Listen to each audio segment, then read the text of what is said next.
हाँ तो दोस्तों, फिर एक बार आपका स्वागत है। मैं हूं उमेश धंधराले और आप देख रहे हैं अपडेट अमलनेर 9 न्यूज।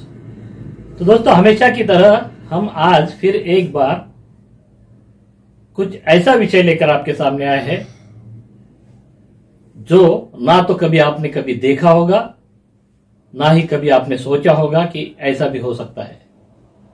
जी हाँ दोस्तों, हम बात कर रहे हैं 1990 के पहले की, जिसे हम 1989 भी बोल सकते हैं, जब असल में कश्मीरी पंडितों का जेनोसाइड हुआ था, जिसमें कुछ मुस्लिम भी मारे गए थे।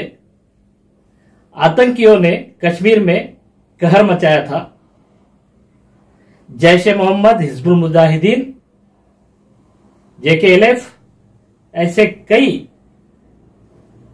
आतंकी संगठन कश्मीर में सक्रिय हो चुके थे, जिन्हें वहां की सरकार का सपोर्ट था। तो दोस्तों, आपने यह कहानी द कश्मीर फाइल्स में जरूर देखी होगी, लेकिन वहां आपने महज किरदार देखे हैं दोस्तों, जिसने असल में इस घटना को अंजाम दिया। एक तो नहीं बल्कि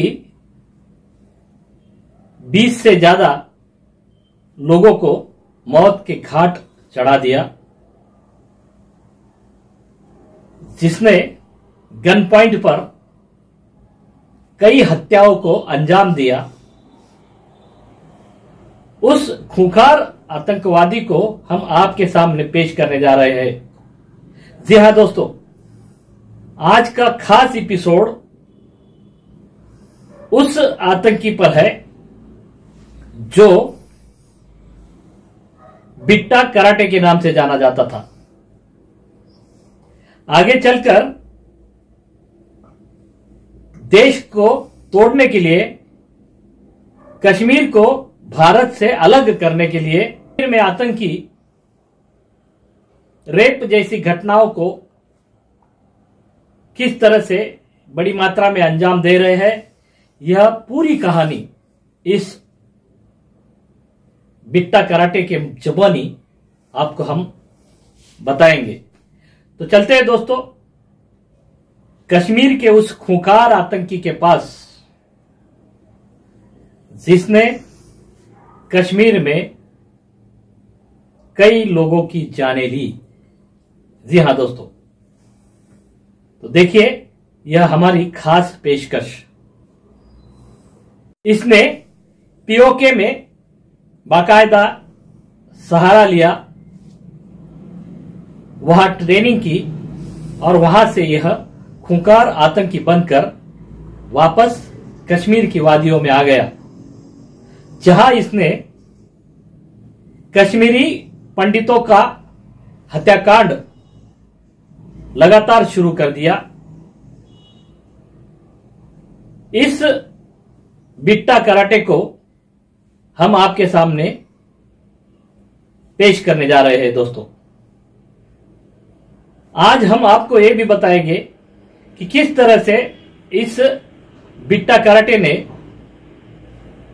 कश्मीर में आतंक ढाया, कितने लोगों को मौत के घाट उतारा, आतंकी रेप जैसी घटनाओं को किस तरह से बड़ी मात्रा में अंजाम दे रहे हैं, यह पूरी कहानी इस बिट्टा कराटे के जुबानी आपको हम बताएंगे। तो चलते हैं दोस्तों कश्मीर के उस खूंखार आतंकी के पास, जिसने कश्मीर में कई लोगों की जानें ली। जी हां दोस्तों, तो देखिए यह हमारी खास पेशकश।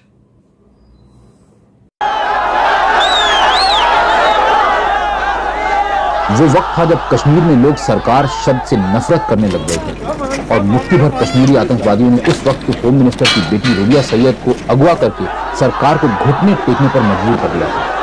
वो वक्त था जब कश्मीरी नौजवानों के लिए मिलिटेंट होना फख्र की बात बन गई थी। ऐसे माहौल में बहुत से नौजवान भटक गए थे और कुछ तो इंसानियत भी खो बैठे थे।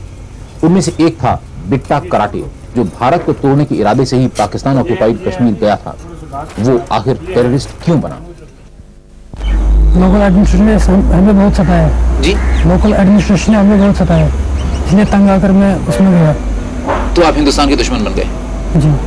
यानी लोकल एडमिनिस्ट्रेशन ने आपकी देखभाल ठीक तरह नहीं की, आप हिंदुस्तान के दुश्मन बन गए और आपने मासूम लोगों की जानें लेनी शुरू कर दी। मासूम लोगों की कहाँ जाने शुरू कर दी, कहाँ उनकी जानें ले ली हमने। मुझे ऊपर से हुक्म मिलता था।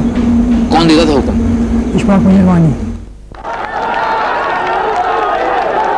कश्मीर लिबरेशन फ्रंट का एरिया कमांडर इशफाक मजीद वानी बिट्टा कराटे को 32 दिन की ट्रेनिंग के लिए सरहद के पार ले गया। पाकिस्तानियों ने इनमें से किसी पर भी विश्वास नहीं किया। जब भी उन्होंने जगह बदली, उन्होंने इनकी आंखों पर पट्टी बांध दी। तो जो लोग आप पर इतना यकीन भी नहीं करते कि जहां ट्रेनिंग दे रहे हैं वहां आपको आंख पर पट्टी बांध के ले जा रहे हैं, हर एक को ले जा रहे हैं, हर एक को ले जा रहे हैं। हाँ, उन लोगों के लिए आप जान तक अपनी जान की बाजी लगाने को तैयार थे? नहीं, हमारे जहन में तो क्या था कि हम कश्मीर को अलग करेंगे, लिबरेट करेंगे। वो हमें मतलब इधर से सिखाते थे। जब भी आप किसी का मर्डर करते थे तो क्या हमेशा इशफाक मजीद वानी का ऑर्डर होता था तब करते थे या अपनी मर्जी से भी कर सकते थे? मैं अपनी मर्जी से मैं किसी को नहीं मारता था, ऊपर से ऑर्डर मिलता था, लीडर ऑर्डर देते थे कि अच्छा, ऑर्डर दे किसी को मार दो, आप मार देते थे? हाँ जी। चाहे वो कोई भी हो? कोई भी हो। अगर वो कहता कि अपने सगे भाई को जान से मार डालो? जी, मैं मार देता। अगर वो कहता अपनी माँ को जान से मार डालो? मैं तो मार देता। तो ये तो गुलामी से भी बदतर हालत हो गई आपकी। ये गुलामी कम है। मैंने कहा ना, पहले हम जब ज्वाइन करता है कोई लड़का, ज्वाइन होने से पहले वो हाल पटवाते हैं, ये काम है जी, अगर नहीं है तो आप जा सकते हैं। कश्मीर लिबरेशन फ्रंट के लिए काम करते करते बिट्टा कराटे के दिमाग में देशद्रोह की भावना इतनी ज्यादा भर गई थी कि निर्दोष लोगों को जान से मारने में उसे जरा भी झिझक नहीं थी। नहीं, मासूम नहीं है, मतलब वो बेगुनाहों को नहीं मारते उसको, मतलब नहीं, लेकिन आपको तो नहीं मालूम कि वो आदमी मासूम है कि गुनाहगार है? नहीं जी। आपको हुक्म दिया कि मार डालो, आपने मार डाला? He is not one of the most dreaded terrorists, but he was a compulsive killer, and we were after him for a long time because he committed some very gruesome murders in front of women and children and things like that. अच्छा, आपने कितने लोगों की जानें ली? मुझे याद नहीं कितने लोग। यानी आपने इतने सारे लोग मार डाले कि आपको ये भी नहीं याद कि आपने कितने लोग मार डाले? 10-12 हमारे होंगे। 10-12 की 20? अब 20 ही, 20 ही मारे। सारे के सारे कश्मीरी पंडित थे कि कोई मुसलमान भी थे उसमें? मुस्लिम थे उसमें। कितने मुस्लिम, कितने कश्मीरी पंडित थे? ज्यादा कश्मीरी पंडित थे जी। क्यों, ऐसा क्यों? ऊपर से ऑर्डर मिलता था, मैंने कहा। अच्छा, पहला जिस आदमी को पहले आपने जान से मारा वो कौन था?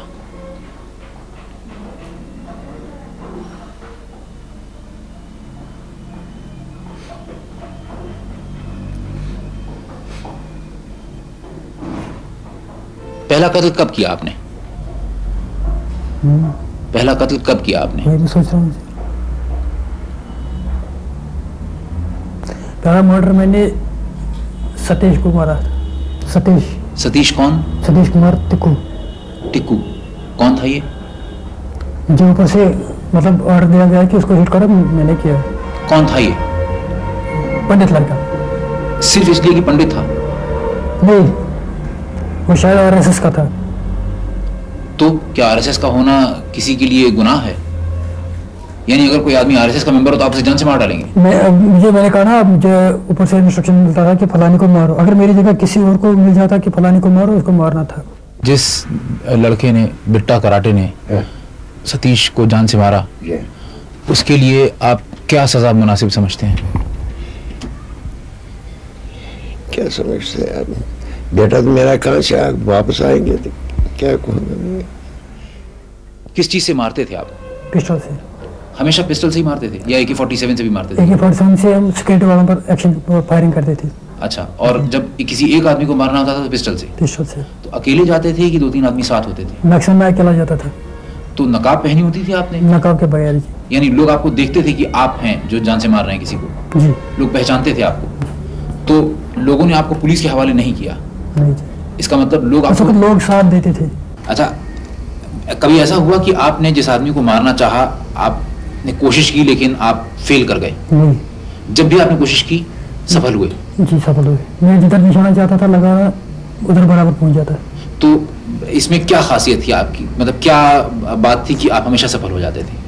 मतलब मसल पावर पे होते हैं, मसल पावर। पिस्टल सबसे टफ फायर होता है पिस्टल फायर, और पिस्टल फायर में मसल पावर अच्छी होनी चाहिए। और आप नजदीक जाके एकदम फायर करते होंगे? नजदीक में डिस्टेंस बहुत रखता था। कितना डिस्टेंस? 30 गज 20 गज। इतनी दूर से पिस्टल से मार देते थे? जी। और क्या कहाँ निशाना ताकते थे, सर का कि दिल का? मैक्सिमम में सर का या हार्ट का लगाता था। तो जब लोग मर जाते थे या आपके सामने तड़पते भी होंगे, तो आपको कभी ऐसा लगता था कि मैं क्या कर रहा हूँ, मैं इंसान हूँ, इंसान की जान ले रहा हूँ? पहले भी लग रहा था, बाद में नहीं। बिट्टा कराटे जिस आदमी के कहने पर आंख मूंद कर चल रहा था, उस आदमी इशफाक मजीद वानी की मौत उन निर्दोष लोगों से भी बदतर हुई जिन्हें उसने मारा था। इशफाक मजीद वानी को कैसे मारा गया? वो तो काउंटर में मारा गया। एनकाउंटर में? एनकाउंटर में मारा गया। जेन्युइन एनकाउंटर था? जी एनकाउंटर, मतलब सही एनकाउंटर था? सही एनकाउंटर। असलियत में वो सिक्योरिटी फोर्सेस के ऊपर फायर कर रहा था? नहीं, तो वो तो कवर पोजीशन में खड़ा था, लेकिन लड़ रहा था सिक्योरिटी फोर्सेस से। बाकी जो लड़के थे वो लड़ रहे थे, और उसने हैंड ग्रेनेड फेंकने की कोशिश की, हथगोला। इशफाक मजीद वानी ने? जी। और उसके ऊपर फायर 2-4 आ गए। लेकिन अब बिट्टा कराटे को लगता है कि पाकिस्तान ने उसके साथ धोखा किया है। उन्होंने कहा पहले जब मैं 88 में जब मैंने इन्फिल्ट्रेशन की, तब उधर जब ट्रेनिंग की, उन्होंने कहा कि आप अंदर से कुछ करो, जब लोग आपके साथ होंगे तो बाकी हम कुछ करें, बाकी हम पर डालो। यानी पाकिस्तान हिंदुस्तान पे अटैक करेगा, जंग करेगा। तो फिर ऐसा तो हुआ नहीं? ऐसा तो नहीं हुआ। तो आपको कैसा महसूस हुआ? अब तो दुख हो रहा है बहुत। मतलब आपको ऐसा लगा कि आपके साथ धोखा हुआ? बहुत धोखा हुआ है। आपको लगता है कि जो रास्ता आप अख्तियार कर रहे हैं, मिलिटेंट्स अख्तियार कर रहे हैं, गोली चलाने का, बम ब्लास्ट करने का, मासूम लोगों की जानें लेने का, इससे जो आपका मकसद है कि हिंदुस्तान को तोड़ दें, कश्मीर को अलग कर दें हिंदुस्तान से, ये पूरा हो पाएगा? मेरे ख्याल में मुश्किल है कि नामुमकिन है? मुश्किल है, मुश्किल भी है और नामुमकिन भी है। तो फिर क्यों आप लोग ये रास्ता अख्तियार कर रहे हैं अगर आपका मकसद पूरा नहीं होने जा रहा है? अब मैं मेरे भाइयों को ये चाहिए कि वो गवर्नमेंट से बातचीत करें, जो मिलिटेंट है उनको ये चाहिए कि आप गवर्नमेंट से बातचीत करें, क्योंकि उधर डकैती हो रही है, रैप्स हो रहे हैं। क्या हो जाए? रैप्स हो रहे हैं उधर। रेप्स हो रहे हैं? जी। किसके? वो तो लड़कियों के रेप्स हो रहे थे। कौन कर रहा है? पता नहीं कौन कर रहा है, मतलब हो रहे हैं ना, बहुत जुल्म हो रहा है उधर, डकैती हो रही है, गन पावर पर पैसे ले रहे हैं मिलिटेंट्स। मिलिटेंट सब, और लड़कियों का रेप भी करते हैं मिलिटेंट्स। सब रेप भी कर रहे हैं। और लोगों के ऊपर ये भी दबाव डाल रहे हैं कि अपनी लड़की की शादी फलां से कर दो, अपनी लड़की की शादी फलां से कर दो। नहीं, उसके बारे में मुझे इल्म नहीं है। लेकिन ये आपकी जानकारी है कि मिलिटेंट्स लड़कियों को रेप करते हैं? जी, कर रहे हैं अब। और जोर से पैसे भी, गन पॉइंट से पैसे भी ले रहे हैं। अब बिट्टा कराटे भारी संख्या में मिलिटेंट्स के आत्मसमर्पण के बारे में क्या सोचता है? सरेंडर कर रहे हैं, ठीक कर रहे हैं जी। जो सरेंडर कर रहे हैं, ठीक कर रहे हैं। ठीक कर रहे हैं? जी, ठीक कर रहे हैं। लेकिन जो बाकी मिलिटेंट्स हैं जो सरेंडर नहीं कर रहे हैं, वो जीने देंगे इन लोगों को जो सरेंडर कर रहे हैं? उनको भी सरेंडर करना चाहिए, लेकिन यहाँ होगा बातचीत क्या? करनी चाहिए। करना चाहिए तो अलग बात है, लेकिन होगा क्या? मतलब क्या वो सरेंडर कर देंगे सारे के सारे मिलिटेंट्स जो इस समय 3000 या उससे ज्यादा मिलिटेंट्स हैं वैली में? नहीं जी, तो असलियत में होगा क्या? मैंने कहा तबाही होगी। क्या सजा होगी आपकी? जो देंगे वो भी मंजूर है। क्या लगता है आपको, क्या सजा होगी आपकी? हो सकता है उम्र कैद हो जाए, हो सकता है फांसी भी हो सकती है। ज्यादा क्या संभावना है, पॉसिबिलिटी क्या है? मेरे दिमाग से फांसी हो सकती है। आपको कबूल है फांसी? जी कबूल है। तो दोस्तों, आज की कहानी आपको किस तरह लगी? क्योंकि यह सत्य घटना है जिसका जिक्र अब हमारे सामने द कश्मीर फाइल्स के माध्यम से सामने आया है, और इस कहानी का जो रियल विलन है, जो वास्तविक जीवन में कश्मीरी पंडितों का काल बनकर सामने आया था, उस बिट्टा कराटे को देखकर आपके भी होश उड़ गए होंगे कि किस तरह से बेशर्मी से यह अपने जुर्म कबूल कर रहा है, किस बेशर्मी से वह अपनी शर्मनाक हरकतों का बयान दे रहा है। तो दोस्तों, आज का एपिसोड अगर आपको अच्छा लगा हो तो हमारा चैनल सब्सक्राइब जरूर करें, ताकि आपको आगे भी इस तरह की दुनिया देश भर की खबरों के साथ रीजनल और लोकल खबरें भी आप तक पहुंचती रहे। तब तक के लिए मैं इजाजत चाहूंगा। जय हिंद।